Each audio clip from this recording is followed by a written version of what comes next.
I'm unprepared.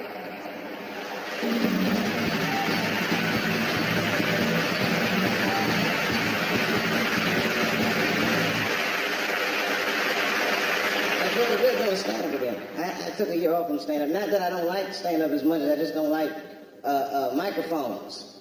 I'm sick of talking to them. I mean, I used to work at Burger King for 6 years. I worked the grill. A guy named Steve used to work the mic, and I thought he was just a pain in my ass. Every time someone orders something, hi, how are you? Can I have a vodka with cheese? Sure.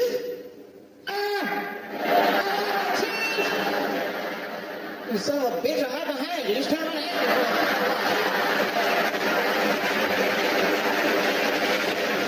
me. You know, Canada is nice. This is kind of like a kinder and gentler America, in a way. Even like the police are nicer. I'm not going to say they're nice, I don't know. But they just smile at least, you know. I've been to jail before, twice, not as a prisoner. One time was from childhood. I was suspended from school 23 times during February. I wasn't bad, though. I was just mischievous. I got hold of all my teachers' home phone numbers. At the time, I thought it was funny. I was calling in death threats. I know that's bad, man. You know, my English teacher, Mr. Johnson, I called him up. He was all nice on the phone. Hello? Johnson residence. This is Mr. Johnson. Yes, it is. Who might this be? You're a drug man, Johnson. Who is this? Shut up, Paul! You're gonna die. Unless you finish your house grades. I don't know how you caught me. After that, they put me in a program called Scared Straight. Have you ever heard of this? This is where they put bad kids like me in prison. And the prisoners yell at us, they tell us scary stories. You know, they try to scare us into being good. And the other kids were scared. But I was not scared. I was just heckling the guy. Hey, shut up, convict. I'm going to take advice from you. You look like a person that made all the right choices in life. Wrap this up. I got to be out of here by 3. What time you leaving? The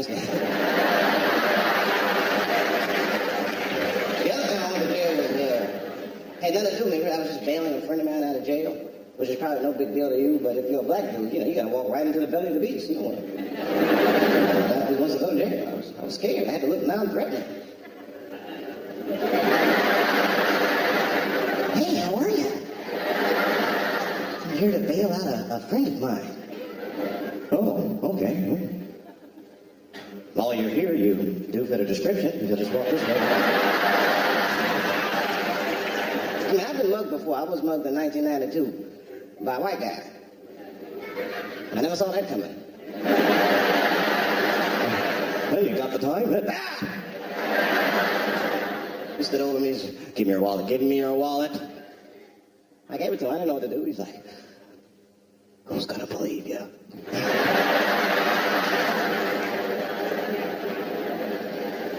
I had to fill out a police description. I went to the police station anyway. He said, Mr. Chappelle, what did he look like? I said, he was white. He said, we know he was white. You told us that a million times, but what did he look like? A little bit like you. He looked like a voter. Looked like his taxes were paid. I know what he looked like. So I had a hard time, so I know they must have a hard time. When it's us. You know what I mean? Like, did you get a look? Did you see the guy that tried to rob you? Yes. Yes, I did. He's about 6 feet tall. 6 feet tall? Yeah. He had his hat on backwards, too. Good. That's good stuff, sir. Hat was on backwards. He was black. Okay, big lips, big nose, dick hanging out. Say no more, sir. I'll run from memory. Let me get my stencil. I think I can trace this guy and save some time. Down in the States, the police got those handy Negro stencils. That'd have been funny with like 5 black people here. Anyway. It's just different for us. We're scared of black people are scared of police. Man, my house got broken into. You think I could call the cops? The house is too nice. It's not a real nice house, but they never believe I live there. You sit over there, he's still here.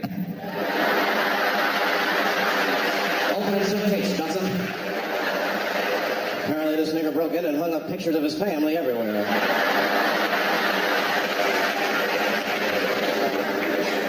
I don't have sex, guys. I'm not saying I have problems being black. It's great.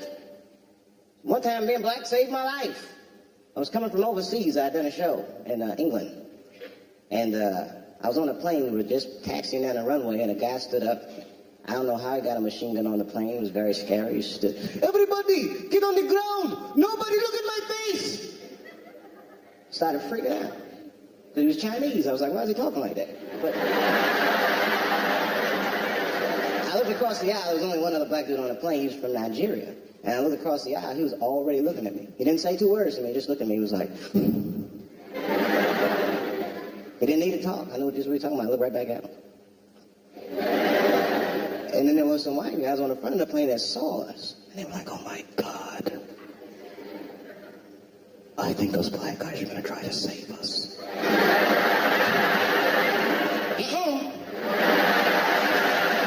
not what we were talking about at all.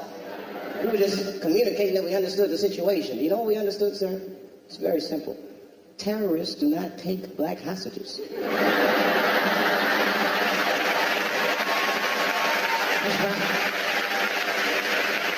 Have you ever seen one of us on the news reading a hostage letter? They is treating us good. We all just chilling. I'd like to give a shout out to Ray and Big Steve and them.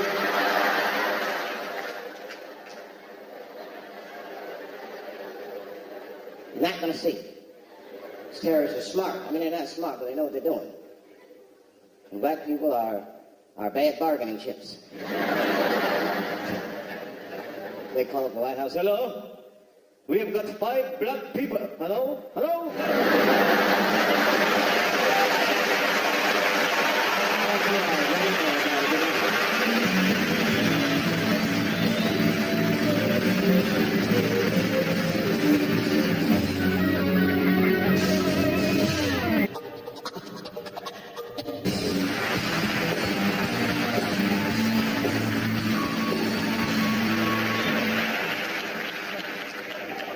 So I'm visiting from New York, and I know you're worried. I know you're worried about us, but ain't no thing, man. We okay, man. You know, I know New York is exactly back to normal, man. Before the attacks, we're back because I tell you why I know the city is back to normal. A couple of weeks ago, a woman got pushed in front of the train for the first time in like 9 months, which means, you know, the city's, you know what I mean? Getting back to the way it was, you know what I mean? People, I just got tired of people sitting around too depressed to kill.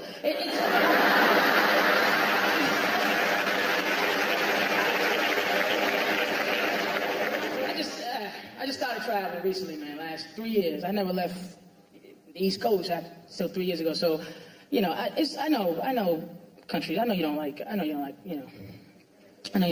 I know. And I didn't know why until I started traveling. We're arrogant. We don't know the name of your president, you know.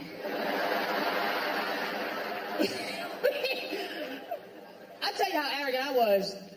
I was so arrogant, I refer to people in their own country as foreigners. When I'm visiting you, I act like you're visiting me. I go, when are you foreigners gonna learn how to cook a steak? What is this language you're speaking here in Japan? I hate traveling. I really want to lose weight so I can laugh at fat people because they have a lot of trouble traveling now. You gotta buy 2 seats. How do they even judge if you're too fat? They make you put your ass cheek in the carry-on.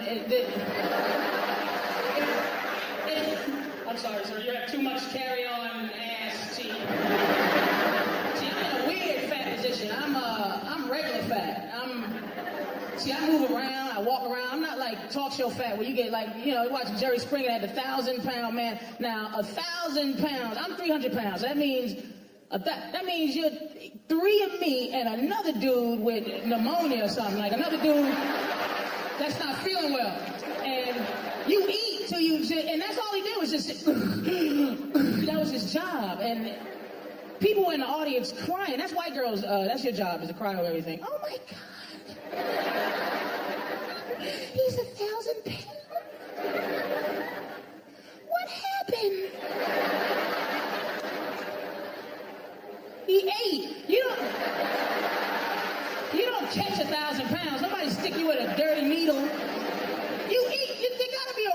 rule to fatness, my rule to my fatness, I'll kill myself if I eat so much that under my stomach, I start to grow an ass in the front. If I start to grow an ass in the front where my balls should be, I want to shoot myself in the face. Because I know I ain't going to exercise to lose an ass.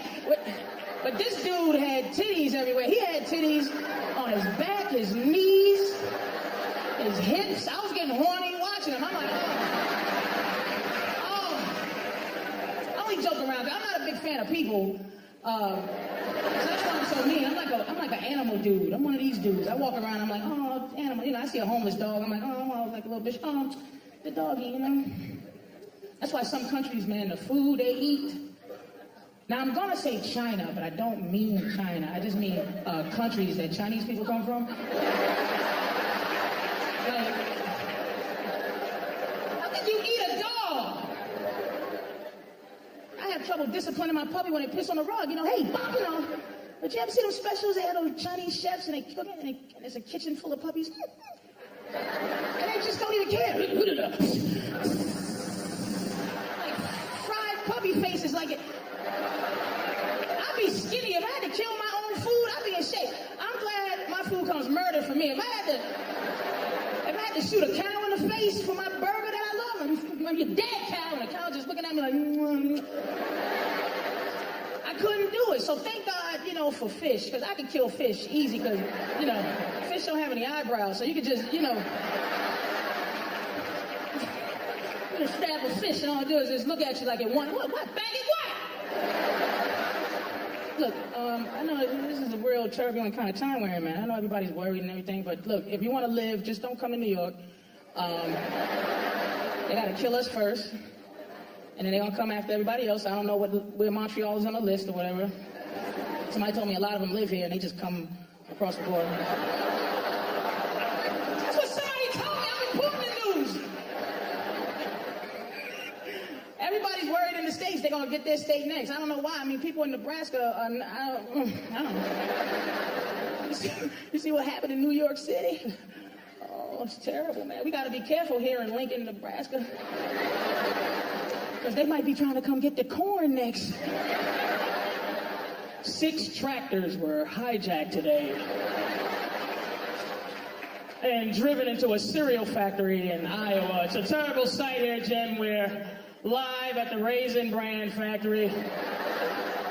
Raisin silo number 1 is completely engulfed in flames. I think next year it's only going to be 1 scoop of raisins in the Raisin Brand.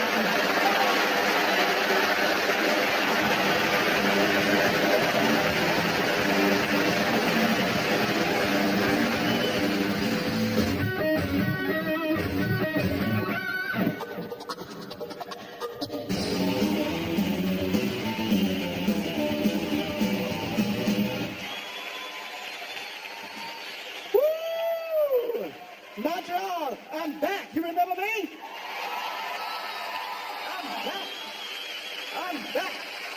I'm back. It's always good to be back in Montreal. Huh? What a great city.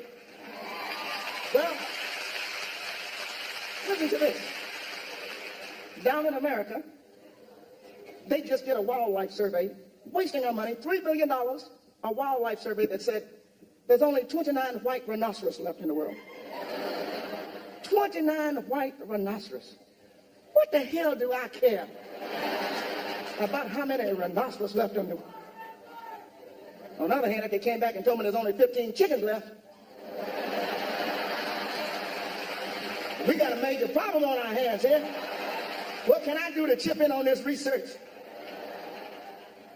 I'm telling you right now, somebody came and told me there's only 15 chickens left. I got to go. A chicken has the worst life of any animal on this planet. You ever think about that? A chicken has a bad life. A chicken is the only animal on this planet that never dies of natural causes. A chicken has a bad life. You never even see a dead chicken laying on the side of the road, do you? You see dead dogs, dead skunks, but never a dead chicken. You never see it. A lot of things you never see. You never see blockbuster video stores being built. You're just driving down the street and go, hey, what they put that over there?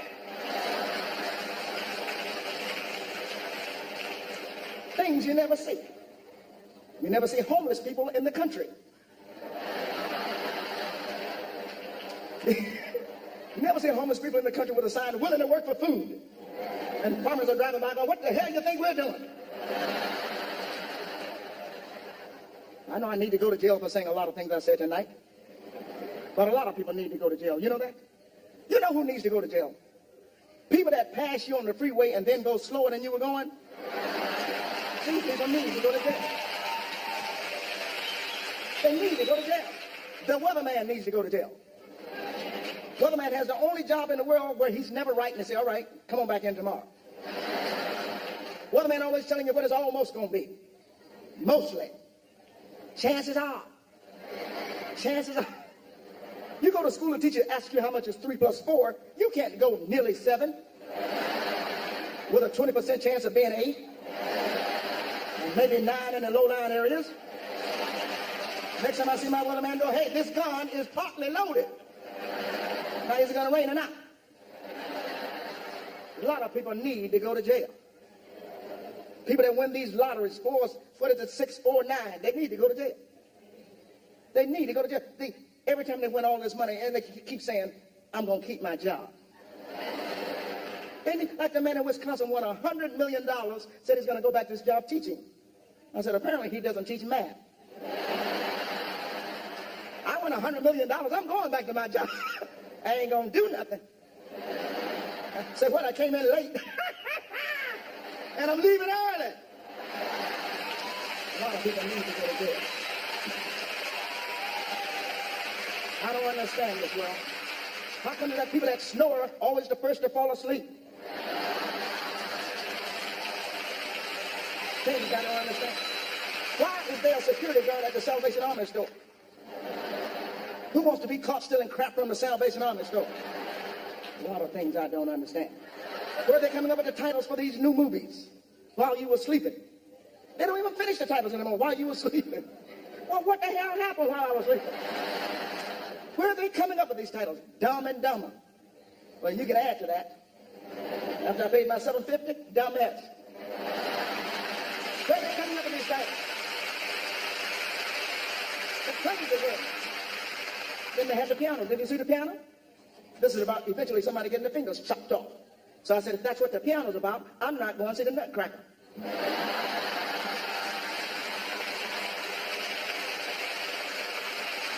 And before I leave, one more thing I want to talk about.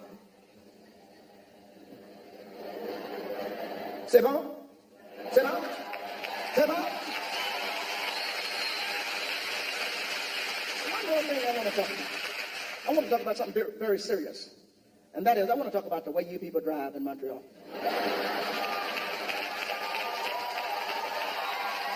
You people drive like you're crazy. I'm surprised you don't have more handicapped parking spaces the way you drive up here. I'm driving on the highway coming in from the airport. I'm doing 80 miles an hour, and I'm passing nobody. 3 school buses shot by me. Zoom, zoom, zoom. And the little kids were giving me the finger, you know what I'm going.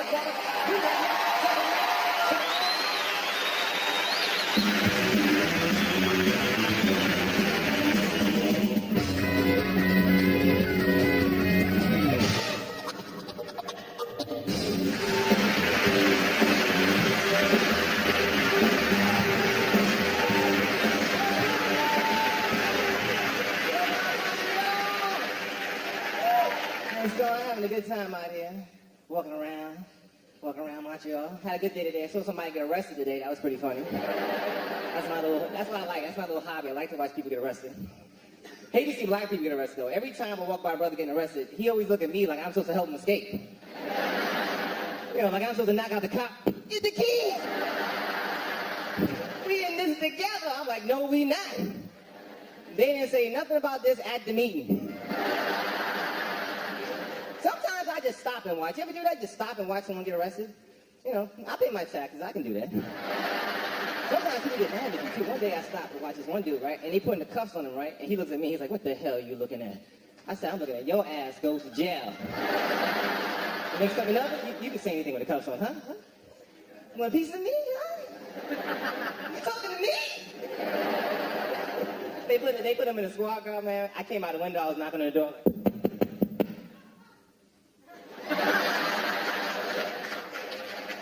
When he in the car, I'm gonna kill you. I'm like, whatever. They need more cops in my neighborhood, man. Yeah. I have like the worst neighborhood. I live in the worst neighborhood. I have the worst apartment. I have like one of those first floor apartments.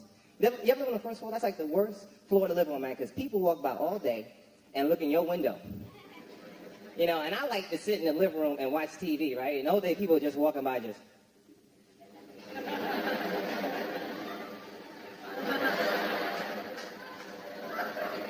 You know, gay guys be walking by too slow.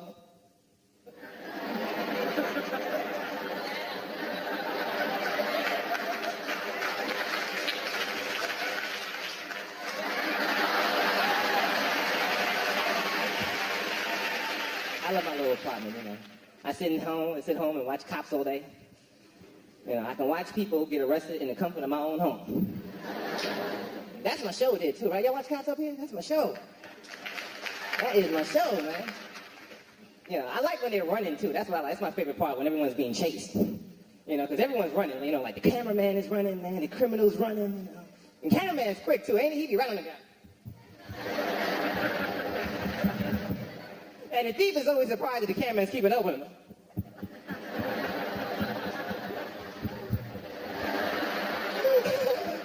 We jumping over fence. You know, cameraman right there. Yeah, the cop is nowhere in sight. The cop's like 2 blocks away, like, get him! Get him! Cameraman doing all the work. Yeah, trying to outrun the cop's cameraman. You can't outrun the cop's cameraman. He's in shape.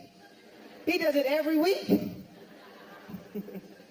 I like, my favorite part though is when they lose a guy for a little while. You ever seen them lose a guy? They lose him in somebody's backyard. Yeah, that's when the voiceover comes on. It's like, we know. We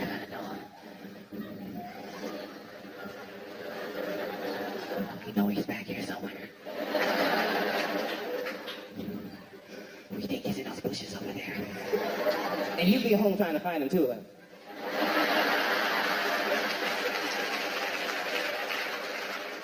You know, looking all over your TV. What the hell? Where did he go? The dude be in the bushes trying to blend into the leaves. I saw one episode where they had a dude cornered, right? And my man had a jacket on, so he turned his jacket inside out and tried to pretend he was somebody else. Come walking in the bushes. Who are y'all looking for? We looking.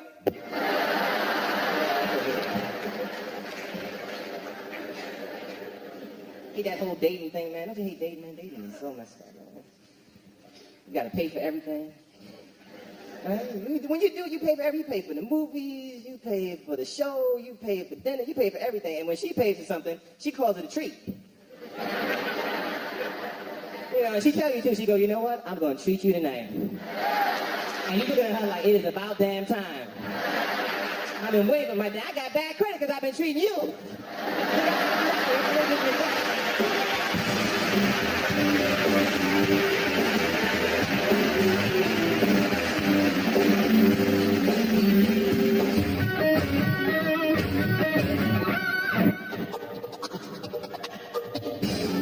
These are my jokes.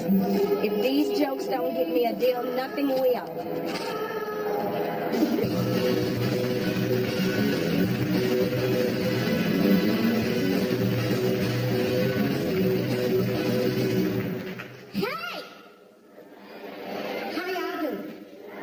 Lord, let me tell you something about Canada. I like it.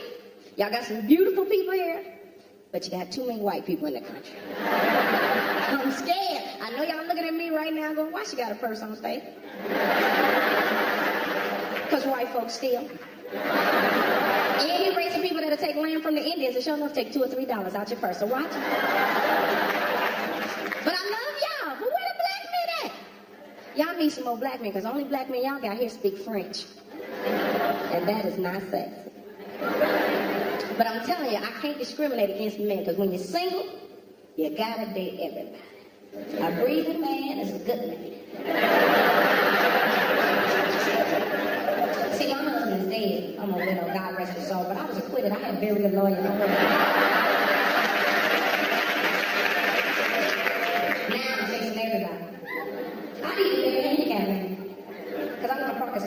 grocery store as I possibly can. There's a bunch of good men out there. You just got to find them. That's the hardest thing in the world to find. Like, y'all got some football players. What's y'all football team called? The Alouettes? Yeah. See, that's what I want. I want an Alouette. I deserve a little souvenir from Canada. And I like them big and black. Do they have big black ones? See, that's what I need, a big black one. Because I'm in love with a football player in the United States. He's 6'5", 303 pounds. But as much as I like him, my father loved him. When I brought him home to meet my family, because you know we country people from Arkansas, you got to bring him to meet your parents. When I brought him home, my father told him, you don't have to bring her back. And ladies, stop trying to bond with these men while they watching sports. When hockey come on, fix that man some snacks and get out of the way. Take that man's wallet.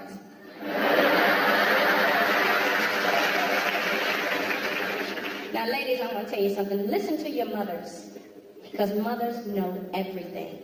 I got the greatest mother in the world, Joyce Underwood. I love her. You know, black mothers always on your side.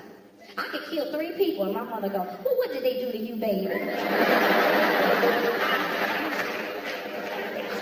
And the last thing I want to tell you, ladies, is don't be a gold digger, right? A real man will give you anything and everything you want, need, and desire, as long as you don't ask him for anything. If you need a new refrigerator, don't ask him for it. Bring him a hot beer.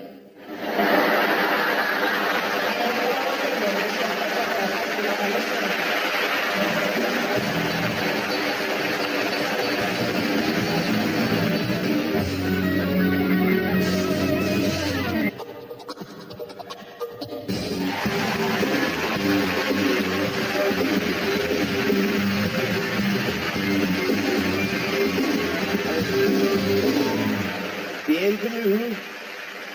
It's the only French word I know, so I figured I'd throw it out at you. Hey, my name is John Hinton, and it's good to be here in Montreal. Before I got on the show, I had so many problems with credit cards. Had credit card debt up there. I had 8 credit cards, every one of them up to the limit. 8 cards, every one of them maxed out. That's why if I lost my wallet, I ain't give a shit. You can charge something with these, well, God bless you, go right ahead.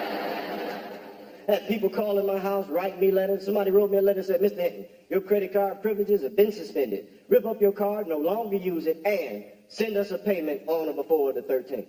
I wrote him a letter right back. And I said, look here, if I didn't make payments when I could use this card, makes some sense. I had a big letdown a couple months ago. I was watching the golf tournament called the Masters. And I thought a black man named Tiger Woods had won a golf tournament called the Masters, and he had a white caddy. Oh, I was just in heaven. I was just in heaven. He got a white caddy, too. Tiger, we shall overcome. I found out Tiger doesn't want to be referred to as being black. He's 1/8 Indian, and he's Mr. Fraction Man. He got 1/8 Indian, and got some Puerto Rican, and some Dutch, and some Irish, and some Asian. And I'm like, shit, Tiger in the United States of America, none of that shit counts. If you look black, you're black, okay? If Tiger, just a little something from me to you. Now, if you just happen to be out in the street with a couple of your white friends, and a cop goes up to you and says, nigga, get your hands up. Put your hands up, Tiger. Just in case they don't see all those fractions. Maybe they don't see the Irish in you, Tiger. Maybe they don't see that Dutch or that Puerto Rican or that Asian. Because Tiger, I mean, I'm glad that he won and everything, but like I said, he just started tripping. He didn't want to be considered black. And I'm like, hey, man, just be proud of what you are, man. Because if you look that way, you know, that's the deal. You know, because he was tripping. He started saying Martin Luther King stuff. You know, like I want people to judge me on the content of my character and not the color of my skin. I'm like, yeah, well, Martin Luther King was dreaming and they shot him for it. So you might want to wake your ass up, Tiger. Because hell, I mean, everybody got a little, you know, a little something in them, especially black people. We got different nationalities, different races than us all over the place. I mean, it's like, hell, my great-granddaddy is Irish. I can't take my ass to Boston. Go into like some Irish tavern, Molly O'Sullivan's Bar and Grill. You say, hey, I'm Irish, top of the morning to you. Like, Sean, we gonna be whooping your ass, black man. You gonna see green stars, blue moons, yellow clovers, you know. Hey, my name is John Etton. Thank you very much.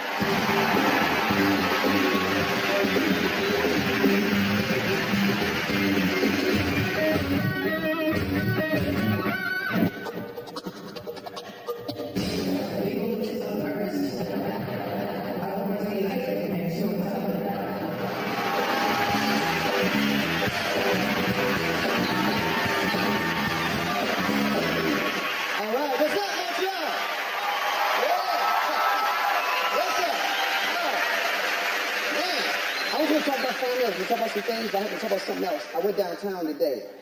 When you people say it's only 2 blocks away, that must mean Canadian miles. See, in America, this is a block. From there to there. When you go from the 600 block to the 1200 block, that is not 1 block. Tell people it's 5 miles away, you probably should get a cab. Just say, are you from America? Then you should catch a cab. And no cobblestone. I know it looks good because it's old. Take it out.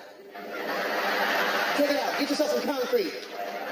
I know it was part of Canada. I know it's part of it. Take it out, ship it off, and lay some asphalt down. So people with bad feet and bad bunions and over 55 can walk places. Once you're over the age of 20, cobblestone's like this. And when you build a sidewalk, finish it.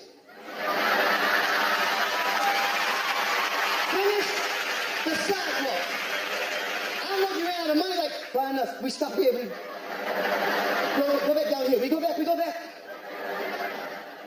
It just ends. I'm walking on the sidewalk, and notice everybody else was going across the street. I said, what are they doing? It ended. It just stopped. There were no more stores, there were no more people. But like I said, we want to work this way now. And you're nice people, but you're too nice. You're so nice. If you don't know something, it's all right to say, I don't know, ask somebody else. But know what you do? I said, man, I'm trying to get down to another club here. Oh. When people do this, it means they don't know. You should just run from them. People pat their head like they're going to jump out. Maybe they know. Well, I'll smack it out of myself. I'll smack myself so much. Now I know. Now I know where it's at. It was in the back. I couldn't get it out. Now I found it. One thing I found is universal is family. Everybody, we talk about families, about love. We got people here. I see a lot of families. We got kids here. I want to talk to your parents with teenagers. Something very important because this is just what I'm teaching. It's not about comedy. Things you should know as a family. We got some teenagers. How old are you, man? 14. You're at that. You just got some testosterone. You don't know what's wrong with you. You see girls. You want to take a bath. You want to take a shower, don't you? You've never showered on your own in your life. For the first time, you stink. You smell yourself, and you don't know what's wrong with you. I want teenagers to know, as parents, our life got jacked up because of you. We can't say this when we're in your family. I can say it because I'm not in your family. I can tell you, if we'd have known what you were going to be like when you became 13, we'd have never had you. We'd have never done it. When you see a big family, that's not a family that loves children. They're trying to get one that's right. They just get one that's right and they cut them out from the rest. You'll be okay. Forget them. They're not going to make it. You're the special child. You're the golden child. Things that teenagers need to know. I know you're young. When you're young, you look at your parents. I hate you. We hate you too. We hate you longer. We just can't say it because it'll mess your head up and you need therapy and all that other kind of stuff. And know how you know when your parents are about to say they hate you? Because they do this.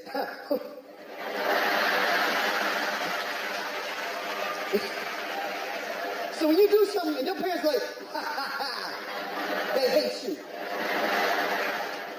Now what's confusing to parents is, you hate us, but you won't leave our house. You are 25 years old, in our house going like this, I hate this place, but go. Get your stuff and go. I can't wait till I leave. We can't either. We're going to go party. I'll drop you off. Where do you need to go? Now, a lot of you sit here, got grown kids in your house, don't you? 25, 30 years old, can't get them out. Confused, you sit there, have discussion when he's not around. I just can't, he has to get out. Here he comes. Hey! Know how you get a kid out your house? Know you get a grown kid out your house? They can't take their parents naked. There's not a child in here. They didn't want to see that vision. They can't take it. You want somebody out out your house, you and your man start walking around naked. While he's eating breakfast, just walk in the kitchen naked. Smack your wife in the butt. Your mom's a freak. They will run out your house and never come back. He will have visions of breasts hanging down to his waist for the rest of his life. Like, yeah. That's going to be your wife in 25 years. Because it will happen. It's natural. That's why I hate to see people when they get breast. Ladies, let it go. You've earned it. Let them drop. Drop, drop. Let your butt drop. Let your breast drop. Just walk with a drop. Get a new drop walk. You've earned it. You've raised your family. Just shake it at your kids sometime. You get it. Shake it at them.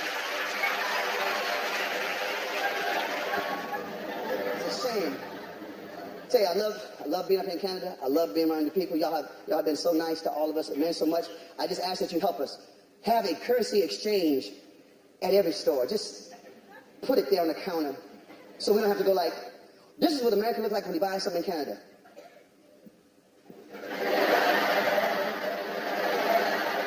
And y'all give us anything back. And we take it, because I can't compute it. This 1.8 times 9/5 plus 32. No, that's the temperature. Can't you just be polite? You know we're here. Say 80. Just say it's 80 degrees. You know we don't know what 40 means. I got a winter coat. I got some boots. They said it's gonna be 27 degrees. Might drop down to 22. I said in July. I got boots. I got gloves. I got a hat. And you laugh. That's Celsius. What is Celsius? That's not even a word. It's Canadian for should have been Fahrenheit. Hey, y'all been a wonderful audience.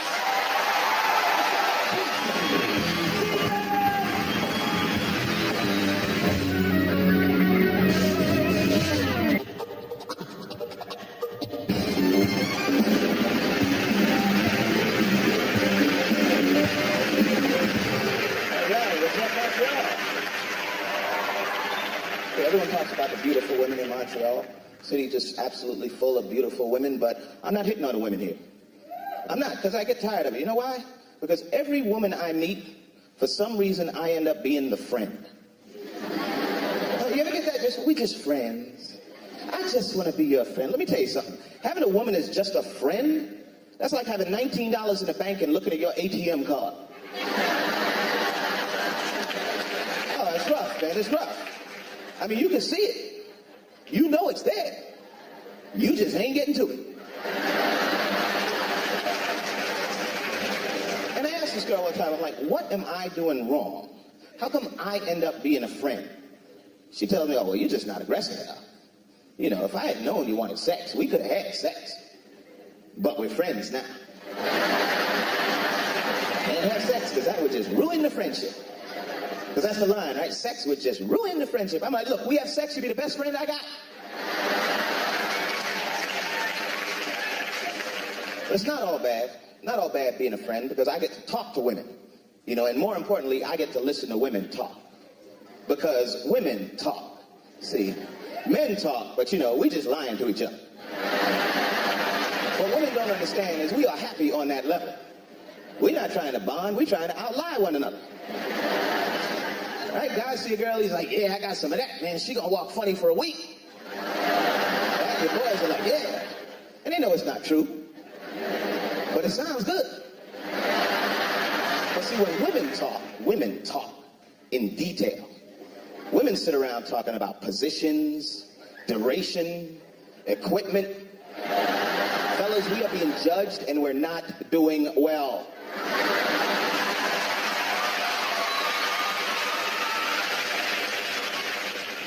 But women talk to me. They talk to me about their boyfriends. They're always asking questions. Women have a big problem communicating with men.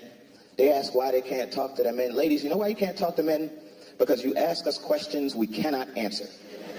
Okay, there are certain things that we can't answer. The number one question, do you remember? Do you remember? Don't you remember? No. No, I don't remember. I'm a man. I cannot remember. Look, we invented instant replay because we forgot something we just saw.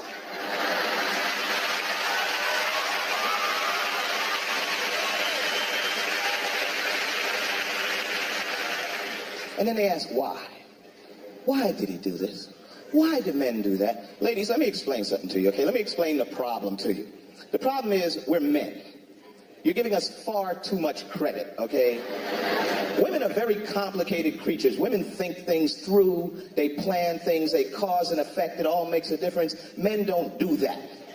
We live in the moment. All a guy cares about is having a good time right now, right? If a guy's having fun, we ain't thinking about nothing. We ain't thinking about the future. We don't remember nothing from the past. If we were to tell you the honest truth, it would simply be, seemed like a good idea at the time. Right? That's why we do it. It seemed like a good idea at the time. Bill Clinton would have saved himself a world of hurt if he had merely told Congress the truth. Mr. Clinton, are we to understand she just walked in the office and, seemed like a good idea at the time?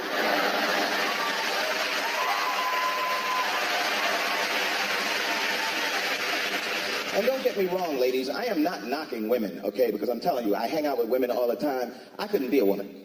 Really, too much work. Too much, it's difficult. I went shopping with this girl, and I learned things, okay? We went to Victoria's Secret, which normally would be fun, but I'm just a friend, So now I'm just a test subject. But I learned the science of panties. Because there's a whole science. See, I'm a man. We wear boxers. You don't need to know anything to buy boxers. Walk in, get your size, walk back out. Right? The only thing you got to remember about boxers is don't wear flannel with corduroy. And if you start running, you will burn something up, all right?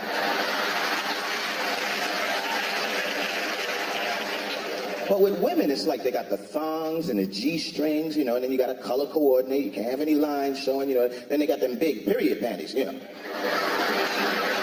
they don't get those at Victoria's Secret. Those come from Kmart. That's a...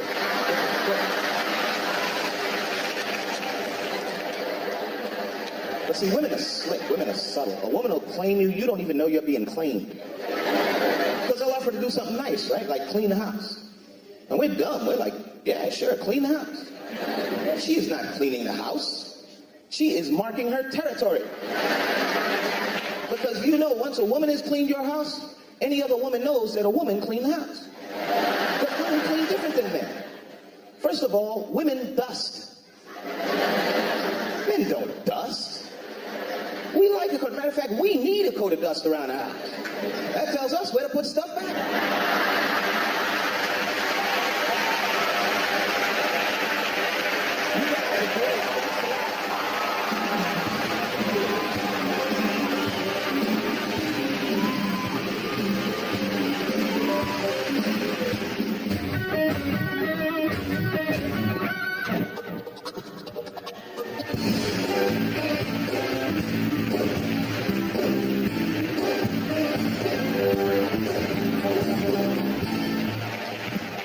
Hello, how everybody doing? Oh my God, man, great crowd. Y'all look at me like I'm gonna fall. I'm not gonna fall. Huh? Don't get scared, I'm not gonna fall, okay? Y'all look like, oh God, please don't let him fall. I mean, who's gonna help me? Nobody, You all be standing across the street. The fat guy fell across the street. Actually, I happen to be the smallest in my family, I have a cousin, he's a little bit bigger than me, right? He went and bought a 1999 Ford Escort. He came to my house, he's like, let's go get something to eat. I'm like, where am I sitting? He's like, I get in the front, you get in the back. I say, buddy, let's ride. We go down the street, the car like it's full of people. Everybody, man, look at all those people in that car. The police pull us up, all 6 of y'all, get out. This guy's big. You ever see somebody so big when they eat and they be humming, you know what I mean? We was in the restaurant, he like, Then he gave out a breath. Like, are you all right? Yeah, I'm okay. And we do crazy stuff together. We go to all-you-can-eat restaurants and sit down at the buffet. The manager be like, can I get you something? I say, some napkins, that's all we need. He's like, you can't sit at the buffet. I say, I don't see a sign. You got to put a sign out. We went to the restroom and came back, he had a sign, do not sit at the buffet. We do crazy stuff. But I have another friend, he does crazy stuff. He has this thing like, he shake his head when he talks to you. You ever seen people like that? You know, you realize he's doing it. You know, his name's Jimmy. You're like, how you doing, Jimmy? Ain't nothing going on. How you doing? I'm like, what is wrong with your head? Ain't nothing wrong with mine. He's doing so much, I started doing it. I'm like, so what's going on? Because when you see other people do that, it'll make you do it, you know? We was at McDonald's looking at the menu like this. And the girl walked up, may I take your order? I said, see, look at her hand, look at her hand. And I know this stupid stuff. Like I got a friend, he always giggle after everything he say. And that's crazy, you know what I mean? Like he was just standing around, so how you doing? Oh man, I'm doing pretty good. How about you? What you laughing at? I'm not laughing at nothing. Could you imagine somebody like that testifying for you in court? The judge said, you see what happened? Yeah, he didn't do nothing. Get him out of here. Get him out of here. Let me tell you though, one thing I do like about white people is that they let you know when stuff is going to happen. Like somebody gonna hit me with a stick right now. This guy jump up, hey, watch yourself, he's gonna hit you with that stick right there. I can turn around and catch him. Black people do not talk about it. They talk among each other. They won't say anything to you. They'll be sitting there, look, he's getting ready to hit him. He's getting ready to hit him. Bam! So I told you.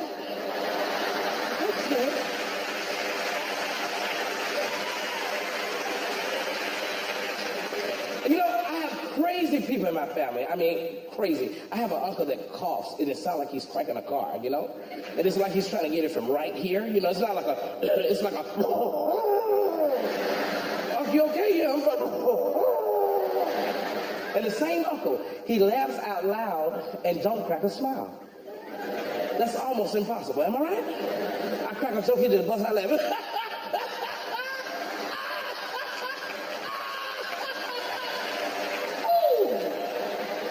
And people always want to know what I do. Everywhere I go in. What do you do for a living? I'd be like, I'm a male stripper. And they'd be like, what's your stage name? I'd be like, Stretch Marks. Hey, y'all, that's my time. Thank you very much.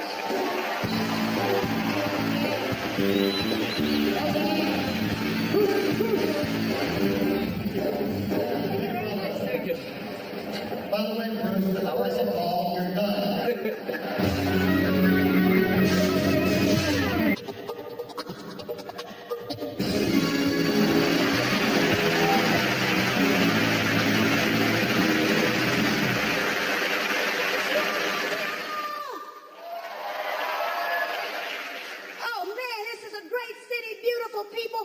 I saw a brochure that said Montreal, a place to get away with the family.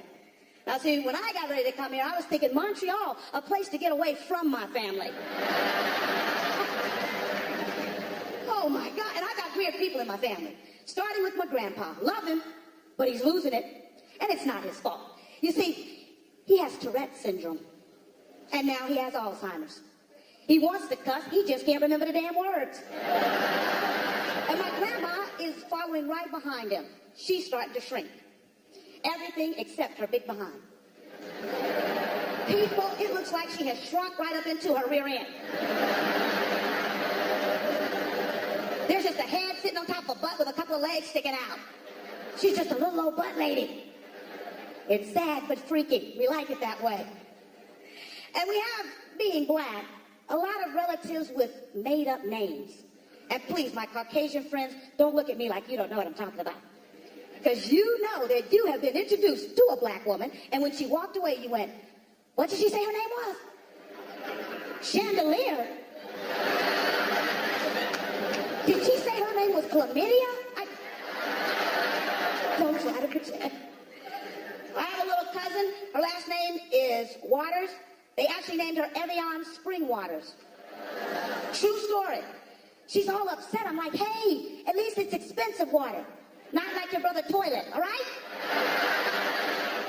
I know at school he's called himself Toilet, but there's no accent over that damn E, all right?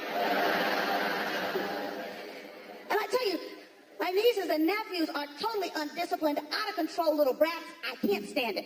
I hurt my arm beating them. Nobody seemed to be doing it. I volunteer. My sister disciplines her kids using timeout. You heard of this? It don't work. She said that she read it in a book. Experts gave her theories and principles on how to discipline her kids. Let me tell you something, people. My mom raised 5 kids. She did not read a book. Oh, she had something like Time Out. It was called Knockout. It was based on the Berkeley Hicks principle. See, she theorized that a child would reevaluate his or her negative behavior upon awakening from a state of unconsciousness. That should be in a book. See, the thing is, we couldn't get away with this stuff when we were kids because my dad is a Pentecostal preacher. Very strict religion. In fact, we were just a light bulb and a car away from being Amish. I don't know if you know the Amish religion, but it's against their religion, a sin. Get this, to drive a car. I read an article where an Amish guy got hit and killed by a car. That's ironic, isn't it? It'd be like a Mormon being crushed by a giant coffee maker. Or a Jehovah's Witness being talked to death. Just ironic. A dream come true, apparently, also. I went to the land of the Mormons, Utah. If you haven't been there, the only thing you need to know, no black people there. None! I didn't even see a black dog. Went to a restaurant, they didn't even have pepper. They tried to get me to go rock climbing. I had to tell them, oh no, I'm black. If you see some black people climbing rocks, somebody's chasing us, we're trying to get away. I'm serious, they did talk me into going snow skiing. I knew somebody was going to say something to me because I did kind of stand out. A woman in the lift line taps me on the shoulder and goes, excuse me, how come more black people don't snow ski? You're supposed to be such good athletes. I had to tell her, because the snow looks a lot like cotton. We don't like that.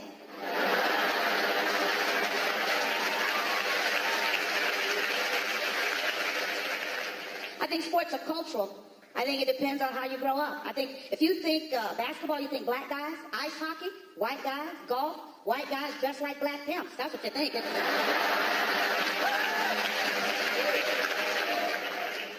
Remember something, people. Take this with you. Laughter brings us all together. We need a lot more laughter in this world and a lot less of the dumb, stupid crap that divides us. Thank you, Canada.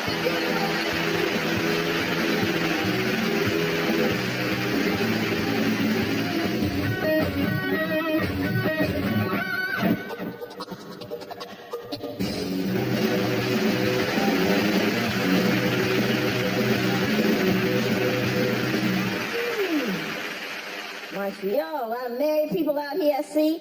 I was married for 49 years. Okay, 7, but it felt like 49 to me. I'll never do that again. I tell you, see, our problem was we were married 7 years, we didn't have kids. See, you gotta have kids, you do, because you need the distraction. You do, right? You need something else to focus on, because if you don't, you got too much time to focus on why you can't stand each other. After a while, little stuff would just start getting on your nerves. I would find myself just looking at him going, look at him. Every time we eat, he has to chew. What the hell is this chewing stuff? I don't remember him chewing when we were dating. What is this? And my parents are having a fit too, because my parents been married over 50 years. There's no divorce in our family, you know, so my mother's having a fit. She's like, oh, divorce. Oh, it's just that easy, huh? Things get a little hard, a little rough. You just gonna throw in the towel, just quit like that. What's the problem? Arguing and fighting, that's it? Let me tell you something. Your father and I had a shootout, okay? He took one in the arm. Harry, show where I shot you. Now, you see, that's love right there. He knew he was wrong. I shot him. You move on. So now I'm living by myself, and I'm thinking about getting a pet. I'm gonna get a dog. You know, that's what I'm gonna get. I don't like cats. Cats don't do anything. They don't have any responsibilities. You know, really, come on, you never heard of a guard cat? Or a bomb-sniffing cat? Or a CNI cat? See, that's why I like dogs. Dogs have jobs. They know what it's like to have to get up and go to work in the morning. You know, right? You get up, your dog is right there with you. Get up, your dog's like, okay, all right, man, you going to work today? Okay, cool, we'll be right here. Don't worry about the house, okay? I got it all taken care of, right? Anybody try to break in, I'm gonna bite him in the ass, okay? Don't worry about it. I got it. When you get home, I'll be right here. Jump up, lick you in the face. Okay, I ain't gonna lick you in the face. You don't like when I lick you in the face. I lick myself, then lick you in the face. You don't like that, okay? I won't do that. Gonna be right here. Cats don't give a damn about you. They know you get up, your cat is like.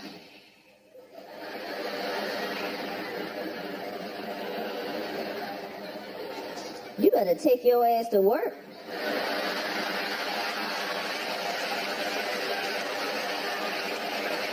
And feed me before you leave. I'll scratch all this stuff up in here. I don't care, man. And I think the whole thing with men and women, I think it comes down to sex. You know, like the different men, because men on different levels. Men and women on different levels when it comes to sex. Sex is very important to a man, very important. I mean, look, they discovered Viagra, right? And don't think that you started working on that. They've been working on that for a long time. That's been way ahead of cancer, heart disease, scurvy, tuberculosis, the common cold, smallpox. Anything that they killed along the way, they just stumbled across it trying to find Viagra.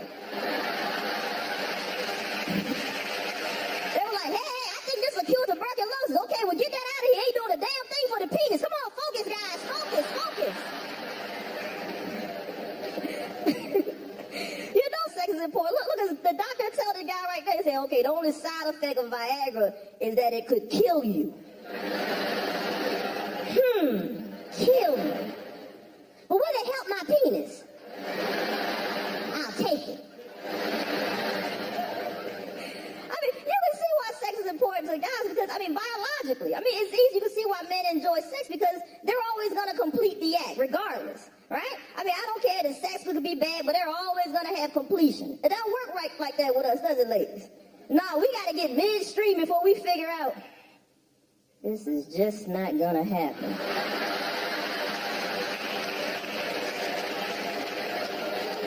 It's not gonna happen. That's what I tell guys. I'm like, hey, if you know how to satisfy your woman, stick with that. All right? Just stick. I tell a guy in a minute, hey, what you did? That was good. Now do that again. All right? Don't jot that down. That was good. Remember that. Don't go get fancy on me trying some new route that you don't know anything about. Because you're gonna get lost. And just like a man, you ain't gonna stop and ask for directions.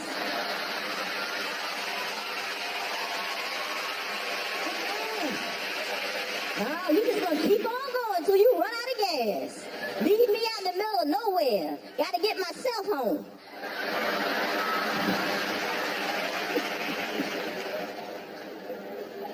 We are, man, different levels when it comes to sex. Look at the porno industry. That's $1 billion industry. Men support and act out their fantasies. And what's the #1 fantasy for most guys? What is it, ladies? 2 women, right? 2 women. That's what they want.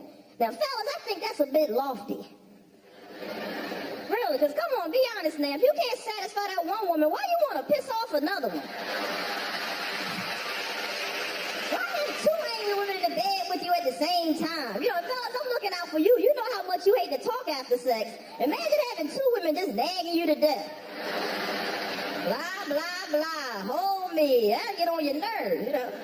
I know some of you guys probably great lovers. You deserve 2 women. Maybe you do. But you know what? I think you should have to earn it. Right? It should be earned. You know, like a video game, you get so many points, you get an extra life. I think it should be the same thing with sex. He's doing such a great job. He's like, oh, I can't take it anymore. Ding, you get an extra woman.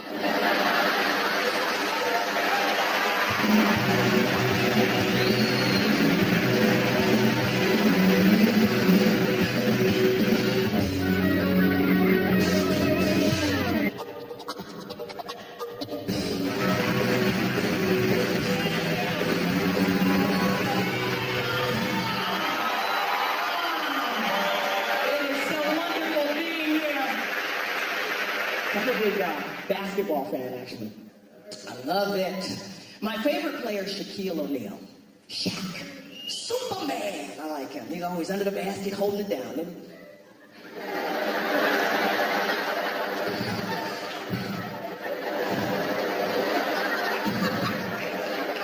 Come on, give me the ball. Hey, I'm looking right at you, man. Give me the ball, man. But you know, you talk about sports and stuff, and I actually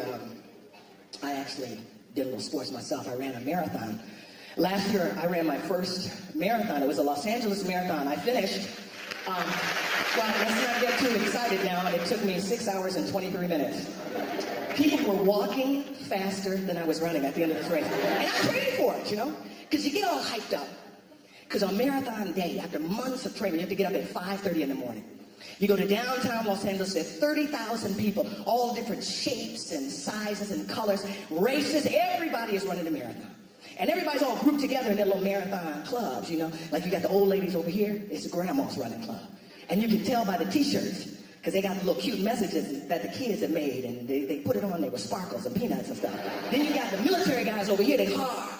They wearing the camouflage shorty shorts and combat boots, singing the marathon song, you know, we don't run the marathon, we are out to get it on.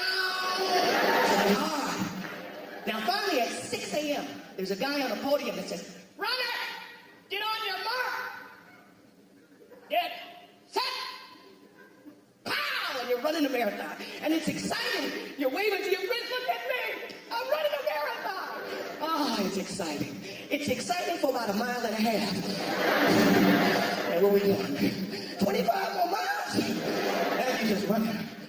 Now, in about 5 miles, this is where society, as we know it, begins to break down. Grown men begin urinating on public streets. Just, I can't stop. I gotta keep running. I'm trying to keep my time. At mile 7, 8, they run out of food. Those little slices of oranges, the power bars. Now we're hungry and thirsty, but we run in the marathon. After a couple of miles, we became like a pack of wild animals. We were snatching fruit off of trees. Then you get deep into the race. Mile 17, mile 19. You get to mile 20. They call this the wall. Because a lot of people don't make it past the wall because you start hallucinating. Running the wrong way.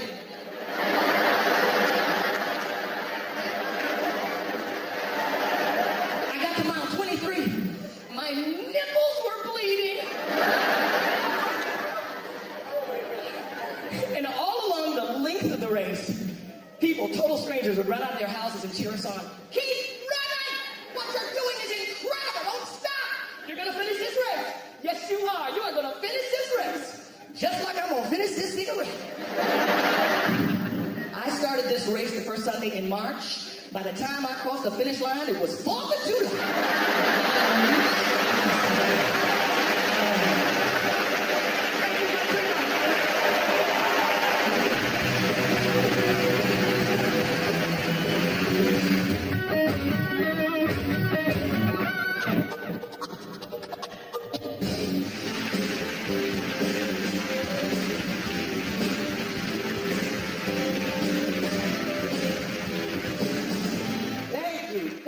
Thank you.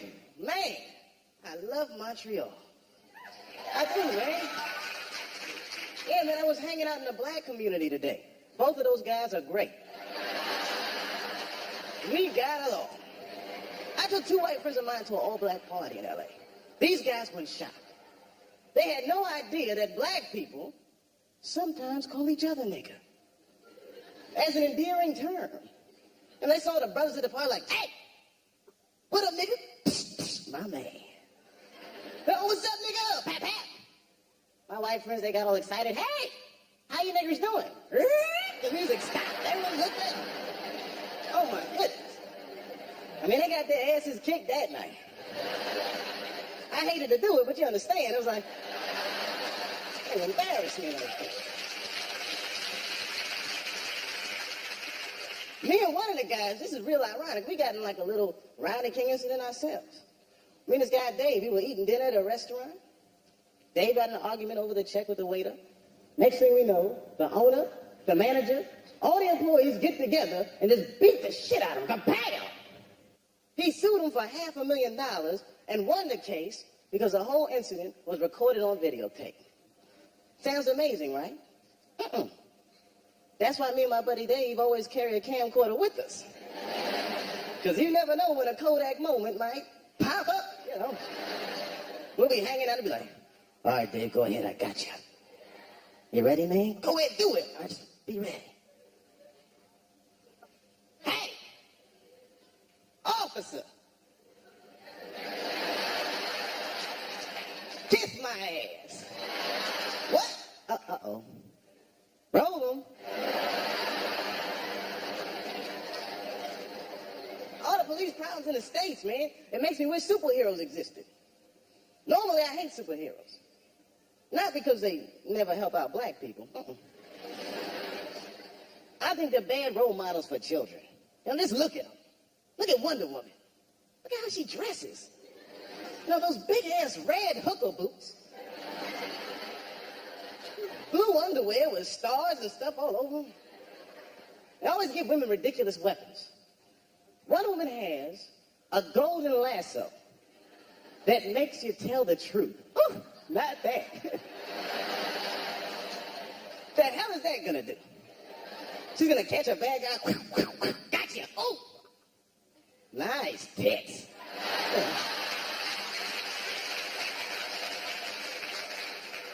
Superheroes never fight crime in black neighborhoods. Now, I would love to see Batman in a black neighborhood. I can see him there. He just, Robin. kiss Batman. Didn't we park the car right here, man?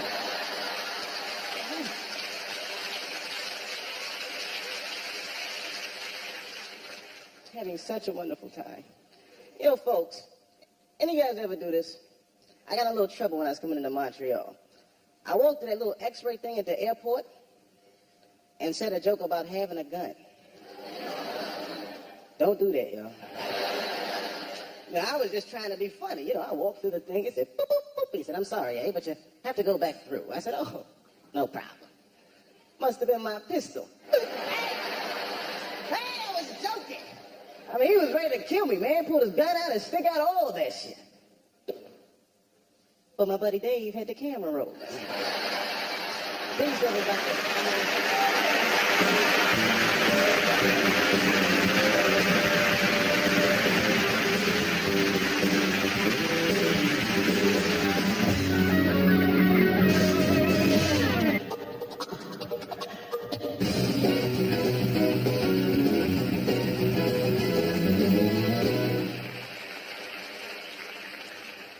Montreal, what's happening? All right, that's good. First time being here in Canada. You got a real nice city. You got a lot of nice people. You got a real beautiful language and all. I don't know none of it, but it's a beautiful language. What I'm trying to say to you basically is you got one very confused black man you done brought up here to Montreal. Because I'm telling you, man, I'm having a tough time adjusting. Ain't nothing went right from the time I got here. You people are nice, but it started on the plane. I get on the airplane, and I'm listening to the instructions. They're in English. I'm doing just fine. Then out of nowhere, they switch right over to French. Didn't tell me nothing. So you know I got to pay close attention, because I'm thinking I'm the only brother on the plane. They're saying something I'm going to need to know. And I don't know if you picked up on this or not, but when they say the instructions in French, it always takes a little bit longer than it does in English. So I'm thinking right away, they're not telling me everything. Because you see, you look at this, they got 4 exit doors on the plane. When they do it in English, they point to the first 2. Then when they do it in French, they point to the other 2. I'm thinking, okay, if this plane goes down, they don't want my black ass to get off. So as soon as it goes down, I'm focusing in on one little French man, and I'm following his ass right off the plane.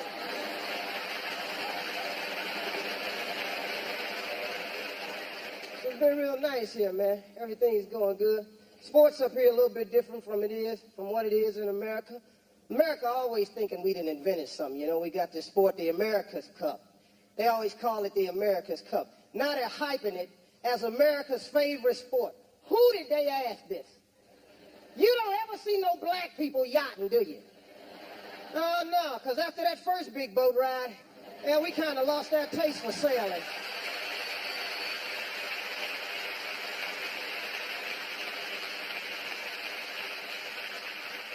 This is a lot better than the last vacation I was on, though, man, it really is, because I went to Jamaica last time I was here, and they convinced me to try something, snorkeling. Folks snorkel before? This is great. Yeah, well, I learned something. See, snorkeling is real closely related to swimming. I can't swim. I don't know what made me think I could snorkel. But peer pressure makes you do a lot of things. See, when you got 23 people standing on a boat going, come on, get in the water, it's okay, it's salt water, you can't drown. Oh yeah, you can. And if anybody can find a way to drown, trust me, I'm gonna do it. So they get me out on this boat and they start to passing out the gear. They hand me my flippers, fins there, and I slip them on. Then they give me my mask. Now I'm about to put my mask on when I look over and I see 23 people spit into their mask. I'm going, now what is this for? But I figured it was one of them life-saving techniques. So I put a lot of spit in my mask because I didn't want to get down there and run out. So they say, put your mask on, take a deep breath, suck. Okay, I got it on. Then they give you this tube that you stick in your mouth, and the rest of the tube is supposed to stick out of the water at all times. This is very important information. So they say the secret to successful snorkeling is to lay out in the water flat, kick, keep your head parallel to the water, and you won't go down. So I'm kicking, and yeah, I ain't going down. Everything was going great till I started to see fish. See, when you see fish in the ocean, you don't see one fish. You see a gang of fish. And they're just darting all over the place. And you can't bluff a fish underwater. You can't go, get the hell away from me. Because fish just look at you and go. So this one fish swam right up against my mask. Now, I was later to learn that this was a very small fish, about the size of a guppy. But in my mind at that moment, that was orca, the killer whale. So I panicked because the fish started to swim under my body. I had to follow this fish. Because, you know, Jacques Cousteau could be wrong about the feeding habits of a guppy.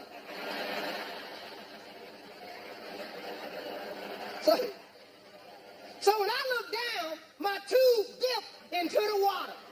That is a bad move. Because now my next breath was not a breath, it was a drink. And folks, I ain't sipping it, I'm drinking it. Damn it, it's Miller time. I'm just hosing it down. And you know, once you get enough water in your lungs, you have to cough. And in order to cough, you must first take a deep breath. Another bad move. Because now I'm drowning. And people start swimming towards me, and I mean nobody. But nobody was coming close. Because I had that look on my face like, I want to hold on to something. And they knew if I could have got my hands on one of them, I was going to try to stand on them. So this one guy swims a little bit closer, and he says, don't panic. Don't panic. I ain't panicking. Damn it, I'm drowning.